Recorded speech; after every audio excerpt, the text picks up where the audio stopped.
I'm Russ Faulk, Grillmaster and Chief Designer for Kalamazoo Outdoor Gourmet, and I'm here to help you master the techniques that will take your live fire cooking to the next level. I'm Russ Faulk, Grillmaster for Kalamazoo Outdoor Gourmet, and one of the most common questions we get is how do I grill fish? I'm going to share with you my preferred technique for grilling meatier fish fillets such as salmon or halibut or sea bass, and what we're going to do is start by grilling it skin side up in a hot zone of the grill, and then we're going to flip it over skin side down into an indirect zone where we have the burner down below turned off. It's taken from our sear and slide technique that we talk a lot about for steaks, and it's perfect for grilling fish fillets. I've already preheated the grill with all three main burners on high to its maximum temperature. So on the Kalamazoo Hybrid Fire Grill, when we're just cooking with gas, that's 750 degrees air temperature, which is about 850 degrees at the grill grate. Whatever grill you're cooking on, you just want to get it to max temperature before we start seasoning the fish. The seasoning of the fish is very simple. It's just olive oil and salt. You could use a little black pepper if you like. If you do use a spice blend or something along the lines of a barbecue rub, make sure it's something that's very low in sugar because we're working at high temperatures and we don't want to burn that sugar. Something like Cajun blackening spice blends work really well for this as well. So, the olive oil does three things for us in this technique. It will help the fish brown, it helps the salt adhere to the fish so we have the most impact from our seasoning, and it helps keep the fish from sticking to the grill. I always like to oil my food as opposed to oiling the grate, especially with as hot as a Kalamazoo gets. Now we'll head over to the grill. To set it up for this method, we're going to now turn off the center burner. So we have our hot zone, our indirect zone, and our other hot zone. We're actually going to sear over here on our veggie surface pattern.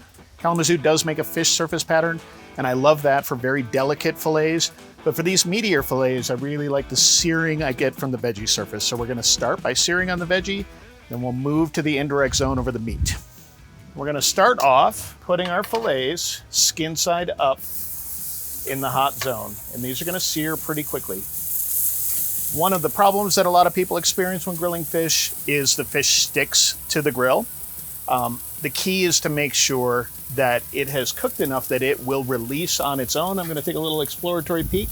See right there, we're already starting to release because the Kalamazoo grill grate holds so much heat. Sometimes the key is just to be patient and let it release itself as it cooks. The other thing I'm going to look for is this curve here, which is kind of like that right now, is going to start to flatten out when it's time to flip. So we'll just be a little bit patient here, keep an eye on them. Sometimes you can get away with tongs for lifting and moving your fish, and it's good to be able to lift straight up. But sometimes you're gonna have to take a thin bladed turner and slide in between the fish and the surface. So we've got some nice browning going.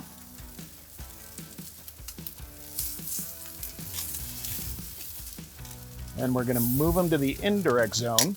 Again, the burner is turned off underneath there. We're going to close the lid and let them roast for a while.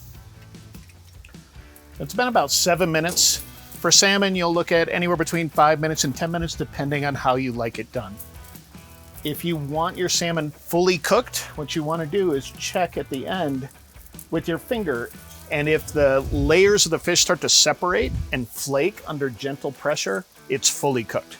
I like to go to fully cooked for halibut and sea bass. For salmon, I like to pull it off just before that, so it's more like a medium well. I'm gonna share one other little trick. So my wife is one of the many people who don't particularly like the skin. And once it's cooked, you can slide your turner between the fish and the skin, leaving the skin behind on the grill. And then, for anybody who does like the skin, you can close the lid and let that crisp up for a little bit longer, and then slice it as a crispy garnish. So that's our sear and slide technique for meatier fish fillets like salmon, halibut, or sea bass. By working at searing temperatures at a high heat, the fish releases itself more quickly. You can see it's all nicely browned. We didn't lose any of it to the grill. And then we flip it over to the indirect zone and let it coast up to the desired doneness at the end. The results are beautiful and delicious.